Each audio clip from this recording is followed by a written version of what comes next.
e logo depois, alguns dias, você passa a viver o mesmo drama, os mesmos problemas.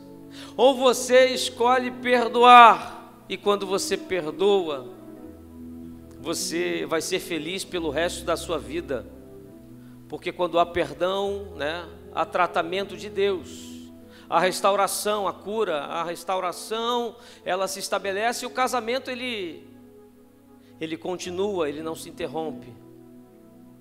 O relacionamento entre pais e filhos se estabelece novamente, mesmo que fique um tempo sem se falar, mas as coisas se normalizam, né? O irmão que vai embora da igreja por causa do diácono, olha o diácono aí de novo, ele volta. Eu estou brincando, né? Mas às vezes é com o irmão, às vezes é com o líder, às vezes é com o pastor, às vezes é com o obreiro. Mas as diferenças, elas acontecem no trabalho.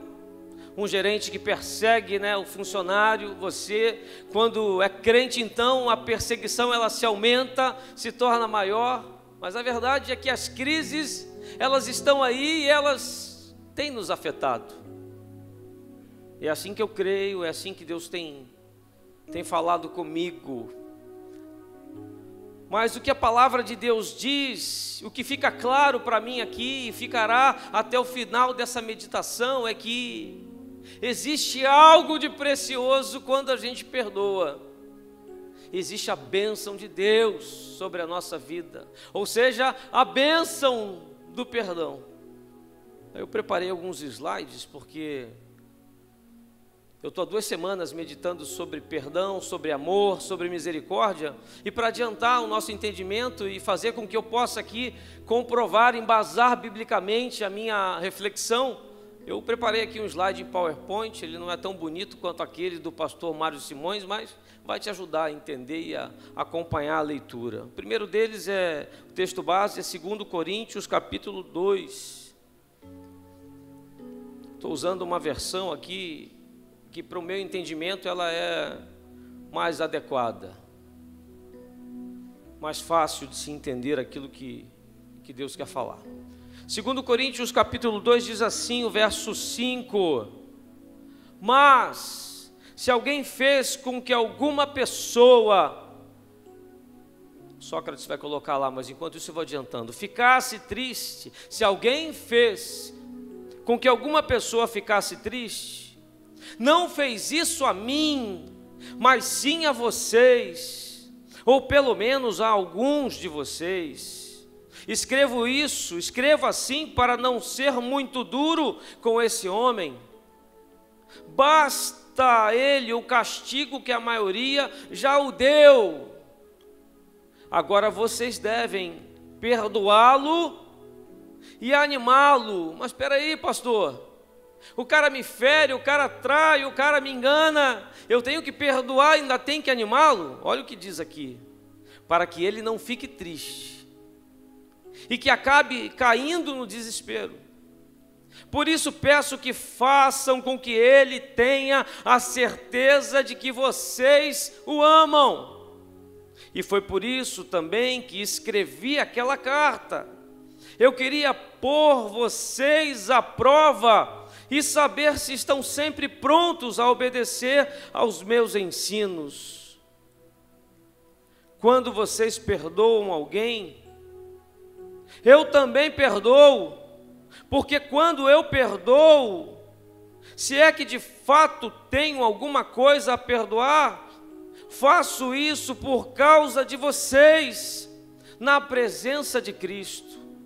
Agora olha o que diz aqui o verso 11: a fim de que Satanás não se aproveite de nós, pois conhecemos bem os planos dele.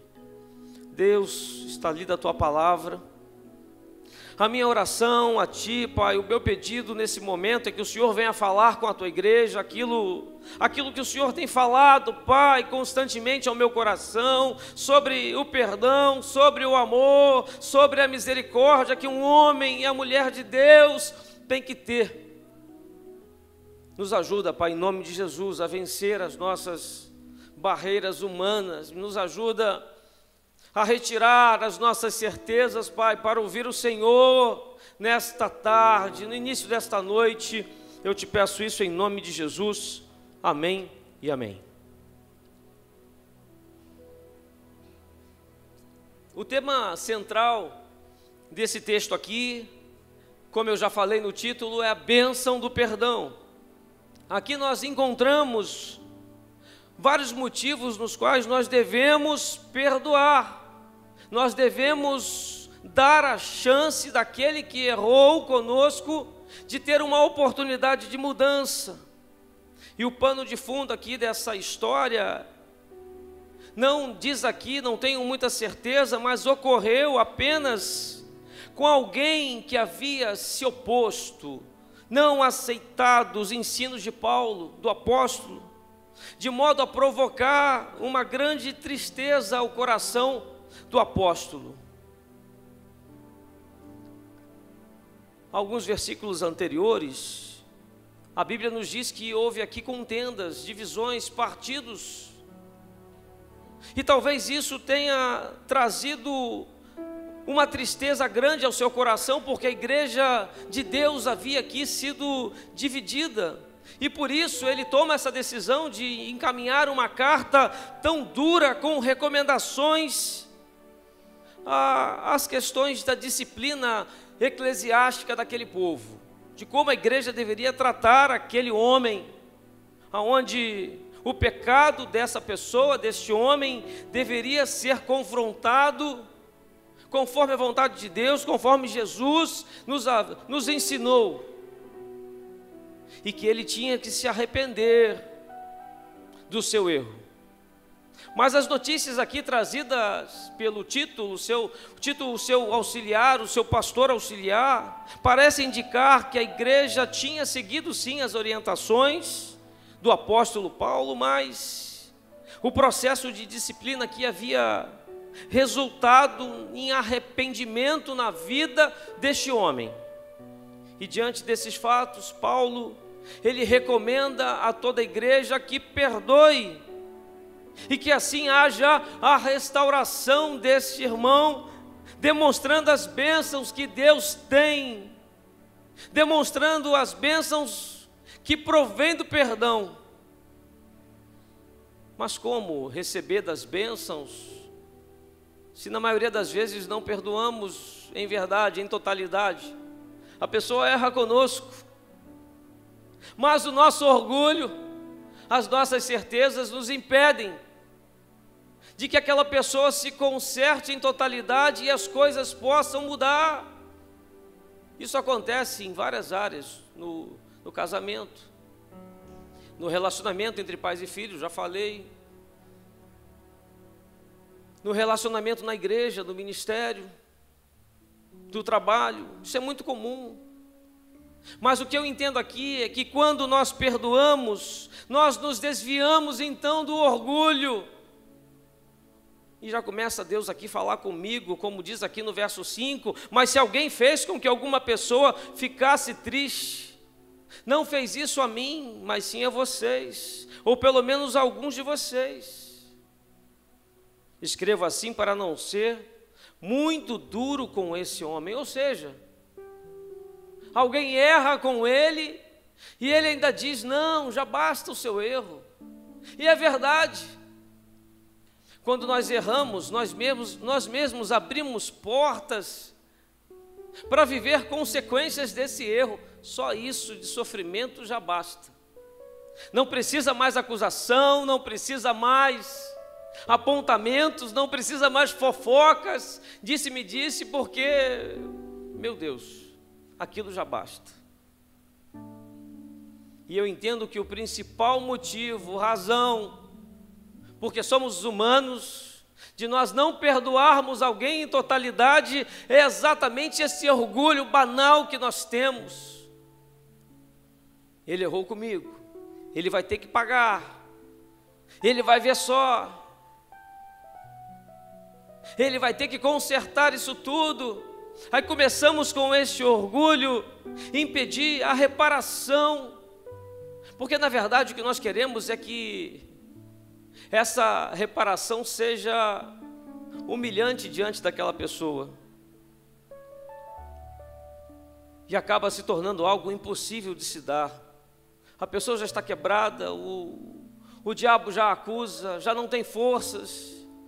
E por isso a palavra de Deus diz aqui: perdoe e o anime. O sentimento de injustiça se torna aquela autopiedade. Isso é um ato de orgulho que precisa ser vencido. Aí eu lembro aqui de José. Todo mundo aqui conhece a história de José.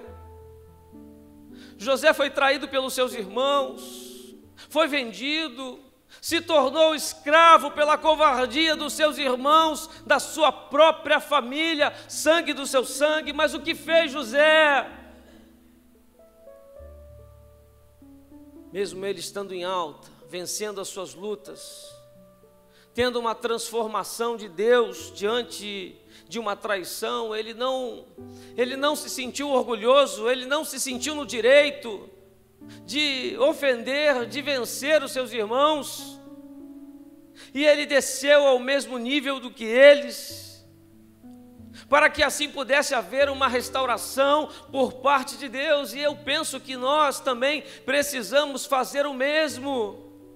Por mais que a outra pessoa não tenha feito algo que jamais você faça, ou que você aceite, seja o que for, seja com quem for, a verdade é que eu entendo aqui que a palavra de Deus nos diz que precisamos perdoar independente do que for. Isso é o melhor para nós e para a pessoa. O perdão, ele nos liberta. O perdão, ele não só nos liberta, mas ele nos deixa livre das amarras do orgulho que nos prendem. Aquele sentimento de vingança. E eu tenho certeza que todo mundo já viveu isso.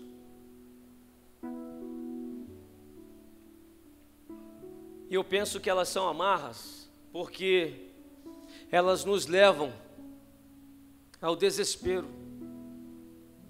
E quando estamos desesperados e sem vencer uma dificuldade com alguém, nós ficamos meio que alienados, meio que perdidos, meio que sem saber o que fazer, e acabamos assim rompendo os relacionamentos.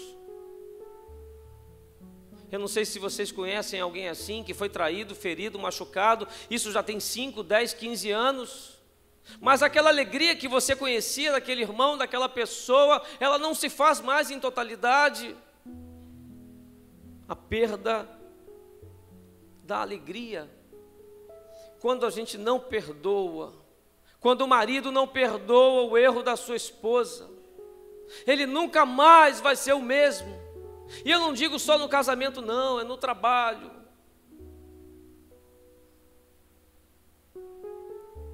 Em todos os lugares. Mas quando nós perdoamos, nós demonstramos aquilo que a palavra de Deus nos determina, aquilo que Deus teve conosco. Nós demonstramos misericórdia. Essa é a palavra. Misericórdia é essa que Deus já teve conosco. Éramos infiéis, éramos pecadores, não conhecíamos Deus e fazíamos coisas que, meu Deus, hoje nos envergonhamos, mas Deus teve misericórdia de nós, e a palavra diz que nós temos que ter também com os nossos, aqueles que nos rodeiam, aqueles que estão próximos de nós. Olha o que diz o verso 6: basta o castigo que a maioria já deu a ele. E é verdade. Quando alguém peca, quando alguém erra, quando alguém faz um mal, basta o castigo que, às vezes, até a igreja dá àquela pessoa. Quando um assunto ele toma uma proporção de conhecimento de todos, quando você está errado e você passa pelos lugares, parece que as pessoas estão te olhando, parece que todo mundo sabe, parece que está todo mundo te acusando, mas na verdade nem é isso. É o diabo te apontando, tentando te tirar da presença do Senhor, tentando te fazer desmotivar. Essa é a verdade, mas aqui diz que Paulo deixou claro que esse processo de disciplina aqui havia ocorrido. E quando a gente busca lá nos originais, vai nos dar uma palavra que significa punição, castigo, epitimia, penalidade legal, punição. O processo de disciplina da igreja havia sido concluído conforme está em Mateus 18, 15 a 18, que eu quero ler com você. Mateus capítulo 18, verso 15. Se puder colocar no data show, Sócrates.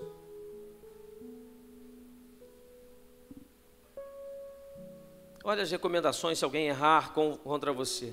Se o seu irmão pecar contra você, vá e mostre-lhe o seu erro, mas faça isso em particular, só você e ele.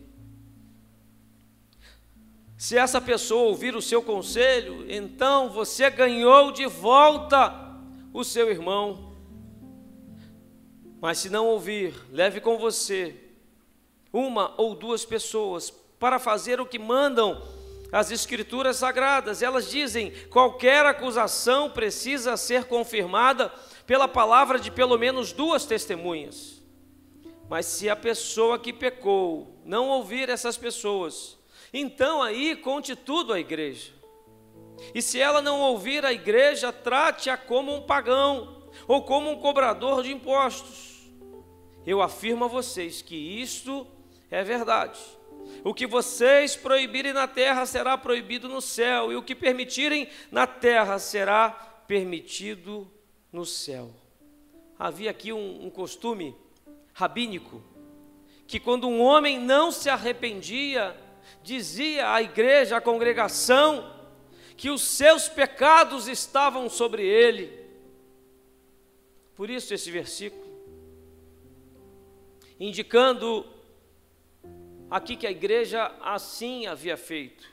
Agora, no entanto, a pessoa arrependida, então essa pessoa, à luz da palavra de Deus, à luz da vontade do Senhor, no momento em que ela exerce aqui o seu pedido de perdão, e há por parte da igreja, há por parte sua, minha, misericórdia. Aqui há uma ligação onde Deus exerce conosco também a mesma misericórdia. Aqui era a hora de mostrar o amor misericordioso de Deus, através daquela comunidade, daquela igreja. E quando eu paro para ler e para expor esta mensagem, esses versos, eu começo a me lembrar, talvez de dezenas de situações, de irmãos que estão próximos de mim, que estejam vivendo exatamente essas lutas. Aí em Gálatas 6:1 vai dizer: meus irmãos, se alguém for apanhado em alguma falta, vocês que são espirituais, e quando eu li isso aqui entendi que é Deus falando com a igreja, é Deus falando comigo, é Deus falando contigo. Se vocês que são espirituais devem ajudar aquela pessoa a se corrigir, mas façam isso com humildade. Meu Deus, será que temos usado da humildade realmente para ajudar alguém que errou para conosco?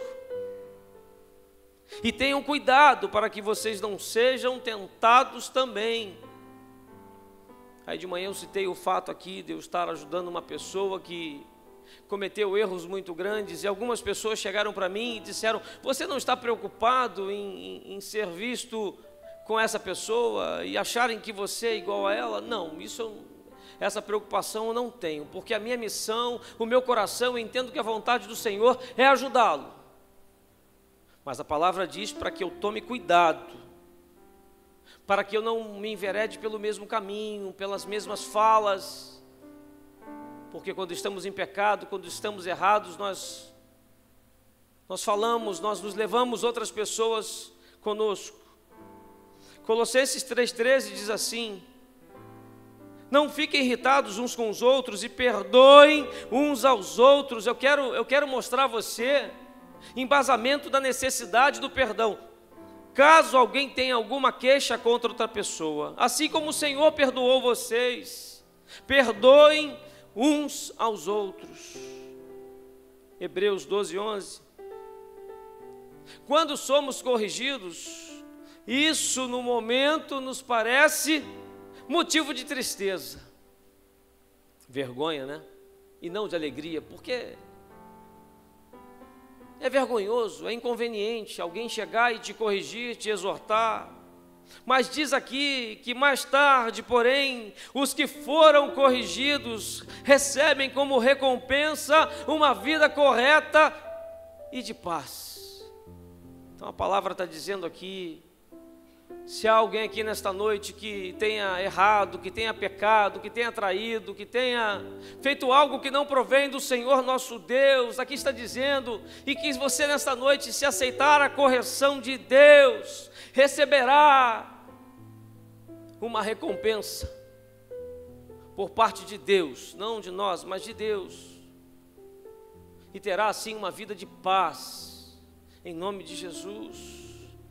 Efésios 4, 32 diz assim: pelo contrário, sejam bons e atenciosos, sejam atenciosos uns para com os outros, e perdoem uns aos outros. Então aqui mais uma vez eu vejo que não há motivos, não há razões da nossa parte para não perdoar. E diz assim: perdoem,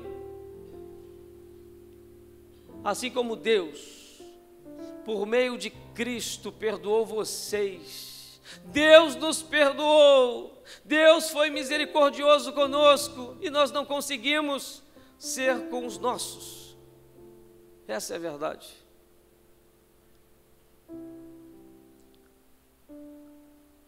Em Tiago 2,13, diz assim: quando Deus julgar, não terá misericórdia das pessoas que não tiveram misericórdia dos outros. Olha o que está dizendo aqui a palavra do Senhor.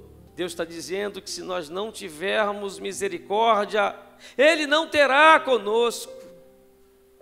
Mas as pessoas que tiveram misericórdia dos outros, olha aqui, igreja, não serão condenados no dia do juízo final.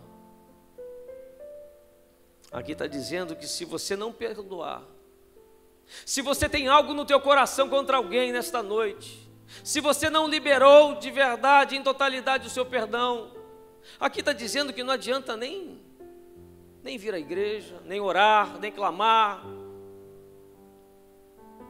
porque aqui está dizendo que se você não tiver misericórdia, você será condenado, ou seja, não há opção.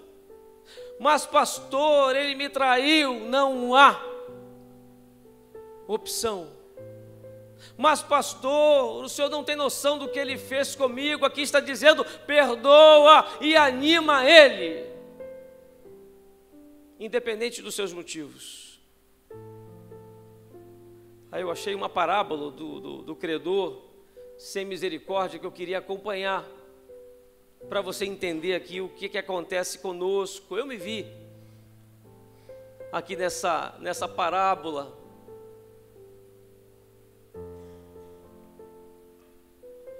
Porque quando é conosco, é diferente. Olha o que diz aqui, Mateus 18, 23. Porque o reino do céu é como um rei que resolveu fazer um acerto de contas com os seus empregados. Logo no começo, trouxeram-lhe um homem que lhe devia milhões de moedas de prata. Ele devia milhões de moedas de prata.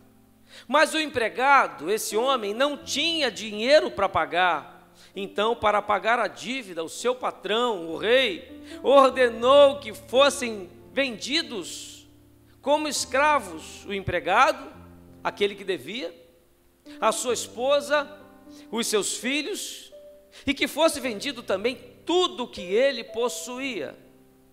Mas o empregado, o que ele fez? Olha o que a Bíblia diz: ele se ajoelhou diante do patrão e pediu: tenha paciência comigo e eu pagarei tudo ao Senhor. O patrão, diz o verso 27, diz que ele teve pena dele, perdoou a dívida e deixou que este homem fosse embora. O empregado saiu, este homem, e encontrou um dos seus companheiros de trabalho, que lhe devia, olha só gente, ele devia milhões, mas este homem que ele encontrou, o seu colega, devia a ele 100 moedas de prata. Ele pegou esse companheiro pelo pescoço e começou a sacudi-lo: me paga! Mas ele devia muito mais e foi perdoado. Então o seu companheiro se ajoelhou e pediu: tenha paciência comigo e eu lhe pagarei tudo. Mas ele não concordou, olha só. Pelo contrário, mandou pôr o outro na cadeia até que pagasse a dívida. Nessa época, quem não pagava era preso. E quando os outros empregados viram o que havia acontecido, ficaram eles revoltados e foram contar tudo ao seu patrão. Aí o patrão chamou aquele empregado e disse: empregado miserável, você me pediu e por isso eu perdoei tudo o que você me devia. Portanto, você deveria ter pena do seu companheiro, como eu tive pena de você. O patrão ficou com muita raiva e mandou o empregado para a cadeia a fim de ser castigado até que pagasse toda a dívida. Aí Jesus termina aqui a parábola dizendo: é isso o que o meu Pai, é isso que Deus, que está no céu, vai fazer com vocês, se cada um não perdoar sinceramente o seu irmão. Olha o que Jesus está dizendo aqui. Jesus está dizendo que se nós não perdoarmos sinceramente, Ele vai fazer o mesmo conosco. Deus vai fazer o mesmo conosco. Aí eu começo a entender porque a vida de muita gente está travada, está parada, porque o semblante de muita gente está triste, porque que nada acontece, porque que nada melhora, por causa disso. Mas a palavra do Senhor aqui, como nós lemos, diz que o perdão, ele restaura o quê? A alegria de viver. Então não viva mais amargurado, não viva mais com essa cara, não vive reclamando mais da vida. Procure aqueles que por algum motivo te feriram, te machucaram, te colocaram nessa condição e peça perdão. Ué, pastor, mas ele deveria pedir perdão? Eu entendo que é difícil isso, mas peça perdão. A palavra aqui diz que algo sobrenatural acontece quando nós pedimos e quando nós perdoamos alguém. Então creia nisso. Ou somos fiéis àquilo que nós estamos meditando aqui nesta noite, ou então não adianta. Ou eu recebo essa palavra que pode mudar a minha vida, o meu casamento, o meu relacionamento com os meus filhos, pode me ajudar a vencer os meus conflitos, seja com quem for, ou então não adianta. Mas aqui está dizendo que o perdão, ele restaura a alegria. Verso 7 diz: agora vocês devem perdoá-lo, e mais uma vez eu vou dizer, não só perdoá-lo, mas também animá-lo, para que ele não fique triste. Não tem aquela pessoa que quando ela erra, e o seu pecado, o seu erro toma conta daqueles que estão ali próximo dela, ela começa a chorar. E há poucos dias atrás eu vi isso. Alguém aos prantos, envergonhado do seu pecado,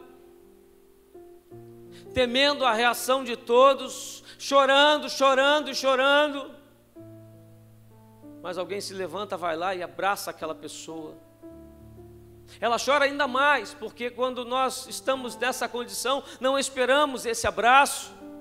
Ficamos numa condição tão só, tão solitário, que não esperamos assim, mas quando isso acontece, a pessoa chora mais, mas parece que o choro é diferente. É um choro de liberdade. Porque quando estamos no pecado, no erro, nós estamos presos. E o pecado, ele nos prende e ele nos destrói por dentro, ele destrói a nossa alegria. Olha o que diz o Salmo 51, verso 8.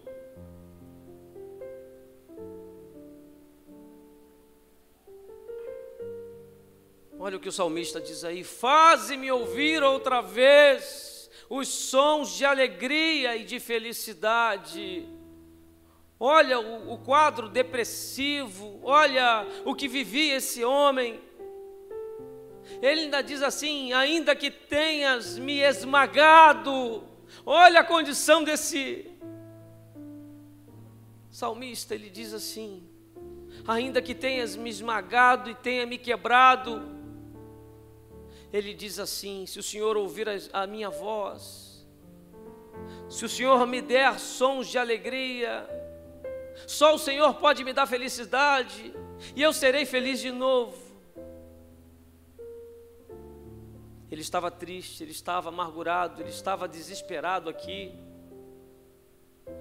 mas o perdão restaura a alegria da salvação. Salmo 51, 12 vai dizer isso para nós: dá-me novamente a alegria da tua salvação, conserva em mim o desejo de ser obediente a ti. Todos nós deveríamos pedir diariamente isso ao Senhor nosso Deus.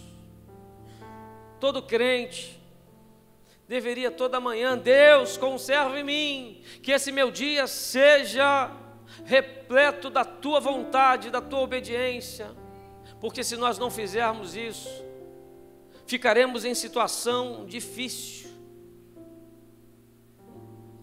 O Senhor, Ele não nos esmaga, mas o arrependimento e o perdão trazem a alegria do novo coração. Ou seja, quem erra precisa se arrepender e quem é ferido precisa perdoar. Mateus 12, 18 diz assim: disse Deus. E toda vez que a Bíblia ela coloca dessa forma, disse Deus, é que vem bomba, vem paulada por parte de Deus.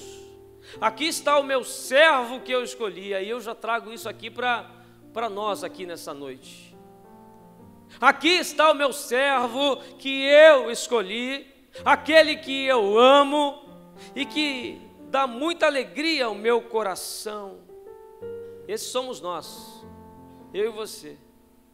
Aí diz aqui Deus: eu porei em você o meu Espírito Santo. É Deus dizendo isso aqui nesta noite: eu porei em você o meu Espírito Santo. E eu vou repetir para te dar uma oportunidade de glorificar a Deus por isso. Eu porei em você o meu Espírito Santo, igreja. E diz aqui que ele, que eu e você anunciaremos o julgamento dele a todos os povos, através da nossa vida. Aí diz aqui assim: não discutirá, nem gritará. Parece que está falando comigo. Não é assim? Alguém tenta falar com você e a primeira coisa que você faz é tentar levantar a voz, interromper a fala. Mas aqui diz: não discutirás. É difícil, eu reconheço, mas é o que está dizendo a palavra de Deus, falando comigo: não discutirá, nem gritará, nem fará discursos em ruas.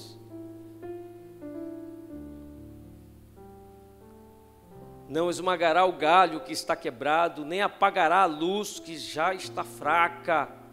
Ele agirá assim até que a causa da justiça seja vitoriosa. Deus não vai fazer nada enquanto você não fizer a sua parte. Será que não é isso que está faltando para que as coisas comecem a acontecer na sua casa, na sua família, no seu casamento, no seu trabalho? na liberação daquela bênção, daquele projeto no qual Deus já confirmou, mas não acontece. Aí a palavra de Deus diz aqui no último verso, no 21, e todos os povos vão pôr nele a sua esperança. Eu entendo aqui que quando nós perdoarmos verdadeiramente aqueles que nos feriram, e nós sermos à vontade do que Deus quer que sejamos, as pessoas vão olhar para nós e vão ver em nós a sua esperança, porque o nosso semblante muda, a nossa vida muda, a nossa boca, as palavras mudam.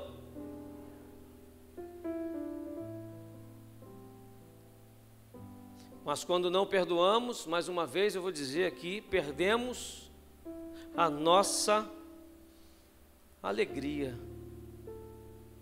E quando perdemos a nossa alegria, entendo eu que isso se torna também um pecado, um erro, que acaba impedindo que Deus também nos perdoe.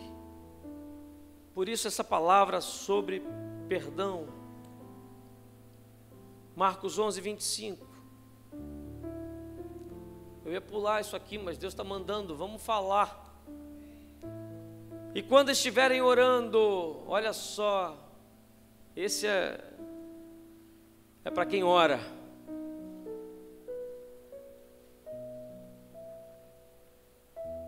Eu entendi aqui que antes de eu entrar no meu quarto, no meu cantinho lá de oração,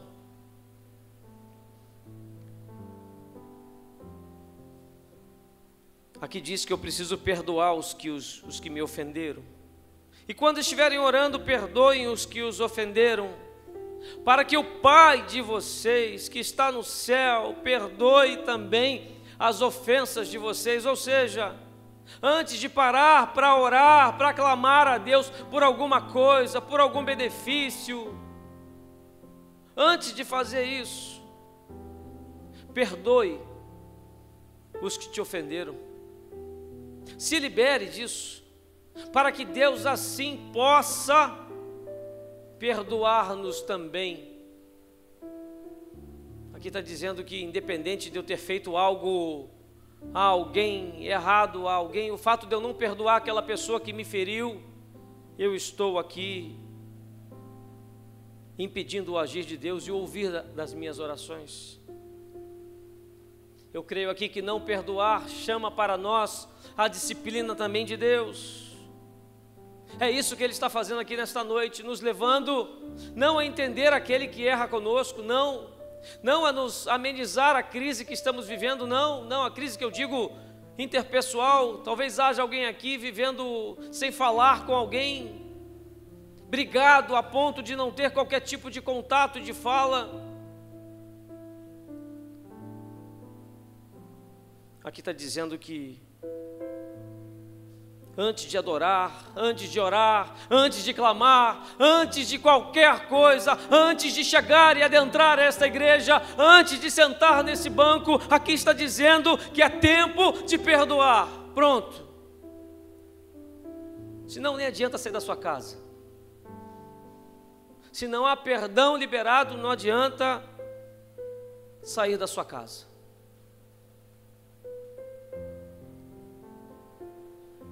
Mas perdoar não é apenas deixar para trás o que passou, não. Isso vai a um passo além disso. Paulo aqui, o apóstolo, ele pede para que o perdoado seja o quê? Confortado, consolado. Mas pastor, o cara errou comigo e eu tenho que, além de perdoar, confortá-lo, animá-lo. Sim, é o que está dizendo aqui. E essa palavra também, nos originais, diz que consolar, que confortar, é estar ao lado. Diz também outro significado que é consolar, animar, é fortalecer. E talvez você esteja lembrando de alguém que está passando exatamente por isso. Está ferido, machucado, entristecido, com seus erros, sim. Mas aqui está nos dizendo que precisamos ir até Ele e precisamos consolá-lo.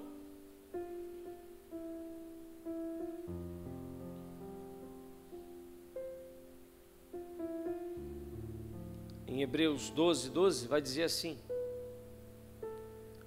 portanto, levantem as suas mãos cansadas e fortaleçam os seus joelhos enfraquecidos. Olha a situação aqui. Andem por caminhos aplanados para que o pé aleijado não manque, mas seja curado. E por que eu li essa passagem aqui? Porque eu entendo que perdoar é um ministério de restauração, perdoar é um ministério de cura, de libertação. Quem já fez libertação aqui sabe. Não há cura por parte de Deus quando você não perdoa. Não há como Deus agir. Lembra que eu falei da palavra consumido, desesperado, catapino? Essa palavra é utilizada no original para descrever animais que devoram suas presas completamente. Olha só, a falta do perdão, a falta da liberação é algo que te consome, é algo que te devora, que acaba com a tua vida, que acaba com as tuas forças, que te leva a um desânimo. É usado também para descrever ondas que afogam as pessoas. A falta da liberação, do perdão, ela te afoga, ela te deixa sem ar. Daqui vem a ansiedade, as coisas vão piorando, e quando você vê, você está exatamente assim, afogado com aquele sentimento de ódio, de rancor, e nada acontece. É usado também para alguém em luto, oprimido pelo seu pecado, pelo seu erro.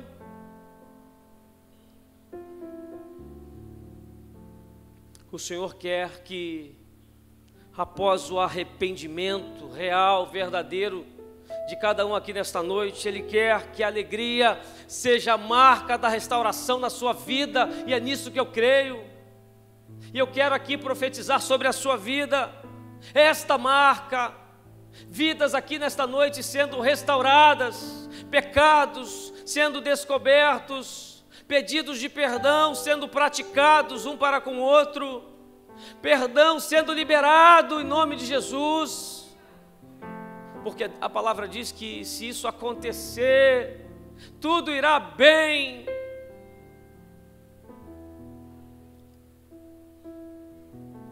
Perdoar é você reafirmar o amor. Pelo que vos rogo que confirmeis para com ele o vosso amor. Por isso peço que façam com que ele tenha certeza de que vocês o amam. Mas ele me feriu, ele falou mal de mim, ele me enganou, e eu preciso provar a ele que ele tem que ter a certeza de que eu ainda o amo. Falei, meu Deus, isso aqui é palavra para crente mesmo.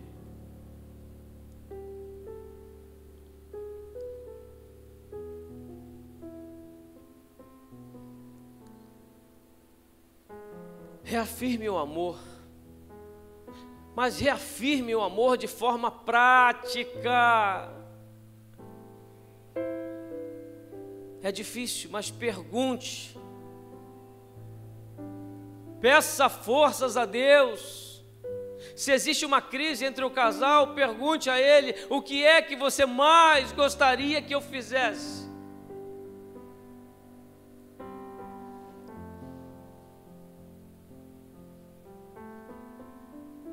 Não perdoar é falta de amor.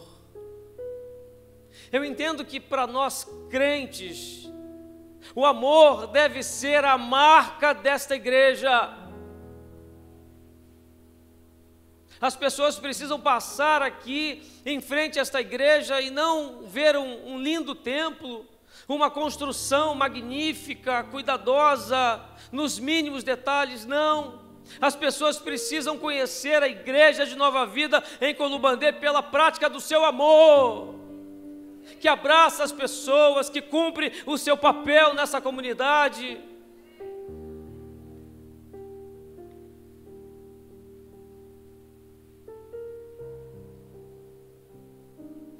Aí a palavra vai dizer assim: eu lhes dou este novo mandamento.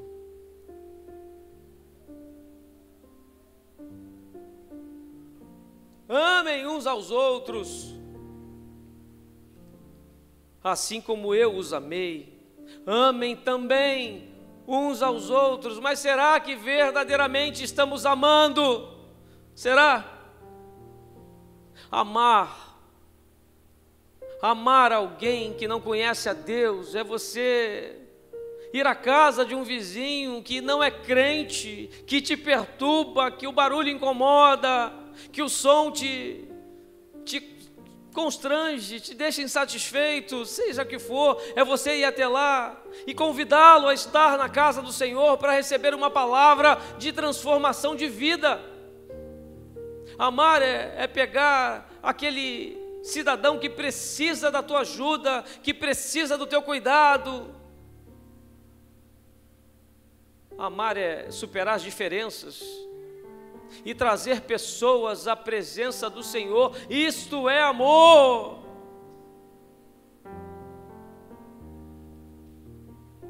E se tiverem amor uns pelos outros, se nós tivermos amor uns pelos outros, diz a palavra de Deus que todos saberão que vocês são os meus discípulos.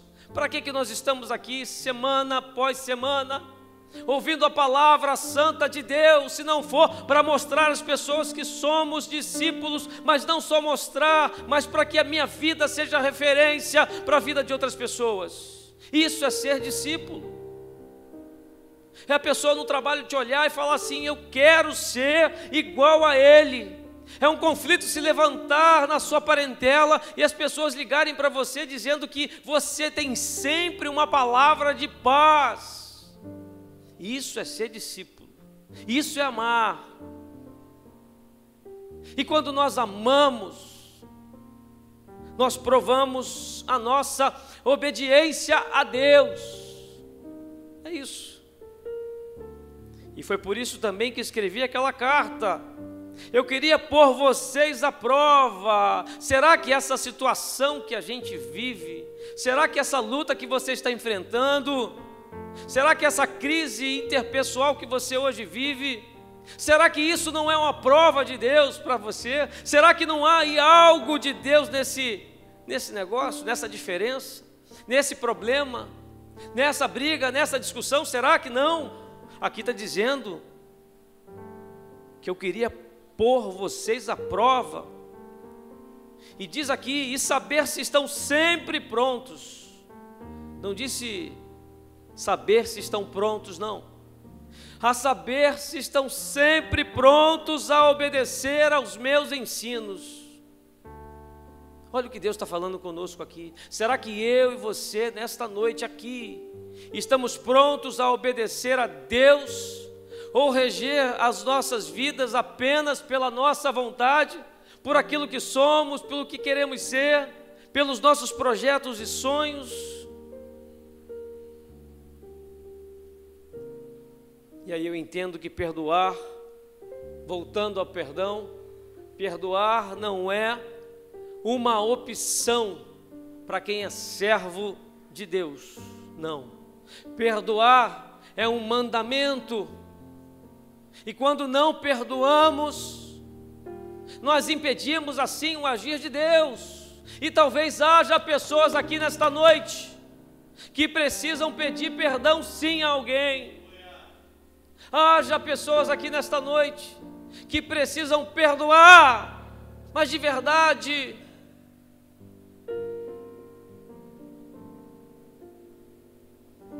Algumas ordens de Deus são fáceis de serem obedecidas, mas outras são uma prova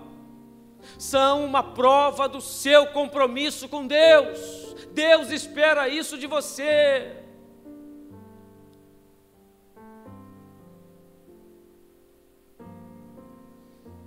Da mesma forma que Paulo aqui havia escrito uma carta dura, orientando enquanto a disciplina, agora ele aqui orienta quanto ao perdão. E é sobre isso que Deus quer tratar conosco nesta noite. Deus quer fazer um teste conosco de amor à sua pessoa. E eu entendo que os testes de Deus para nós é uma maneira de Deus ensinar você e eu a crescermos no nosso caráter.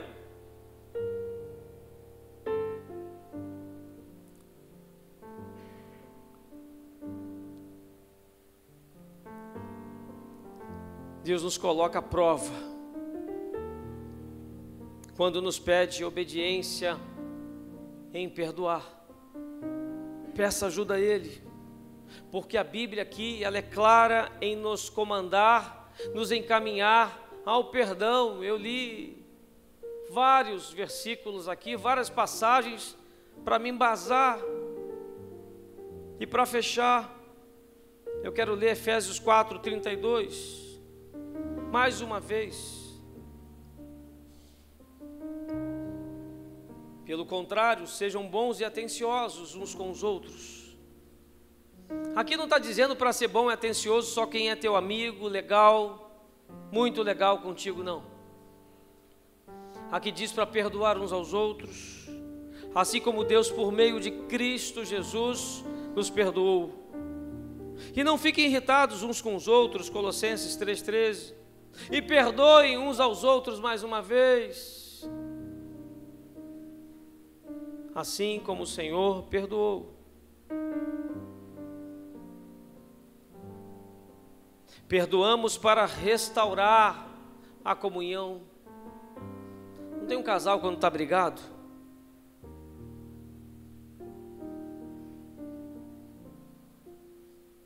Aí vai lá e pede o perdão e a outra pessoa do outro lado aceita esse perdão. Há uma restauração, há uma mudança de clima.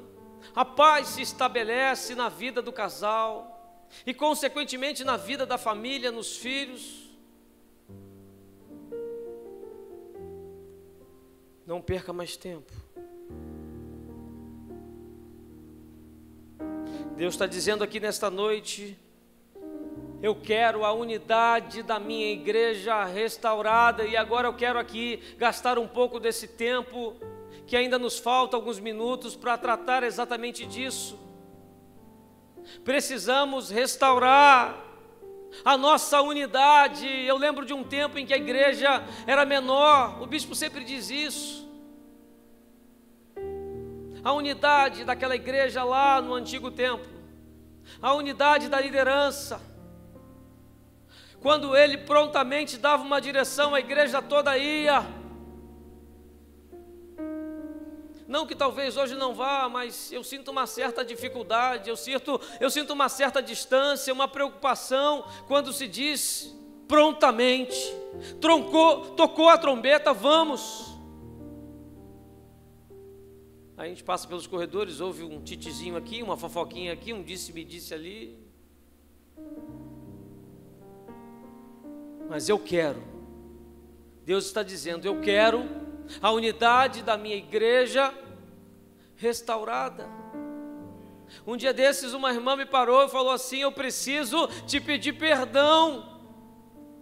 Mas eu falei para ela: você já me pediu perdão alguns anos atrás, eu já te perdoei. Aí ela me disse: mas eu não te perdoei totalmente lá atrás. E Deus está falando comigo, me incomodando, me dizendo: me perdoa. Eu falei: está perdoado em nome de Jesus.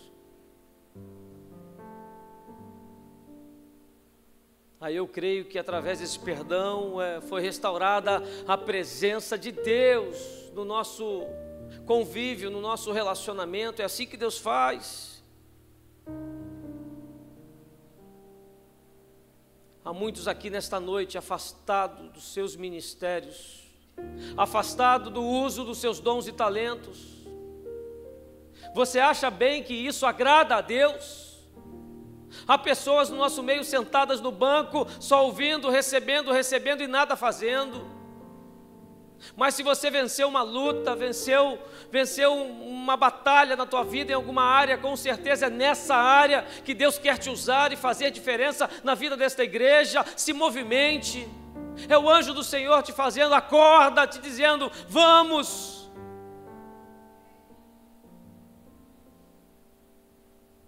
O Senhor quer nos restaurar nesta noite.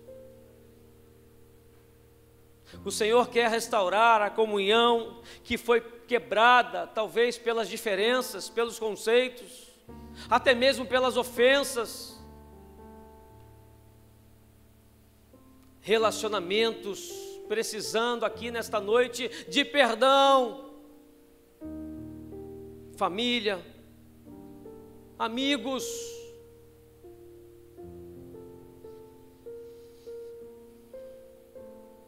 E para finalizar, eu queria dizer a você que eu entendo e aprendi aqui que perdoar frustra a ação de Satanás contra nós. Lembra que lemos no verso 11?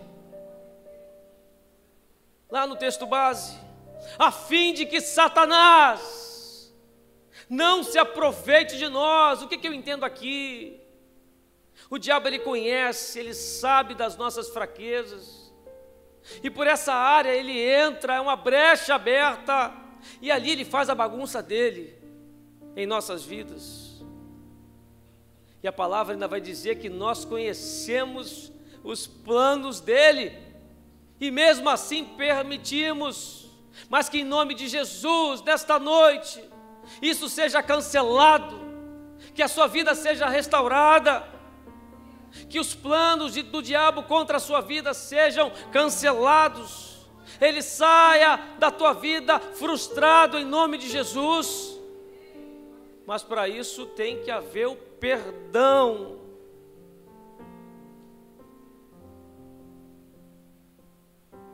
Aí eu quero pedir a você que em oração, peça a Deus, Deus, trata do meu orgulho, das minhas razões, dessa minha cara aqui de tudo certinho, que alguém errou comigo.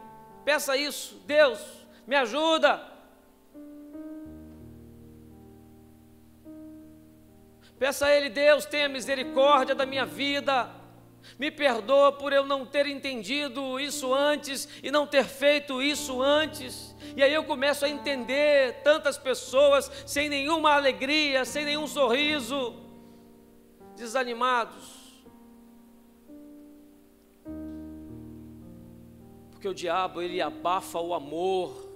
Você ama aquela pessoa, mas o diabo vai lá, quando não liberamos o perdão, e ele abafa, e começa a insuflar dentro de nós uma desobediência à vontade do Senhor. O diabo, ele entra pela falta do perdão e fratura definitivamente a comunhão. É como se ele arrancasse as pernas, quebrasse as pernas e você caísse. É assim que eu vejo. O diabo, ele quer que o pecado prevaleça, mas em nome de Jesus, que esta igreja, que o Espírito Santo de Deus venha sobre nós e nos mude. Mude o nosso coração, tire a frieza, faça entender essa reflexão, aquilo que Ele está falando, que todo esquema, que toda estratégia maligna em nome de Jesus caia por terra na tua vida, caia por terra em nome desta igreja, porque há muito mais a se fazer através da sua vida. Há ministérios aqui estabelecidos nesta noite que estão travados, mas Deus vai liberar. Essa é a palavra do Senhor.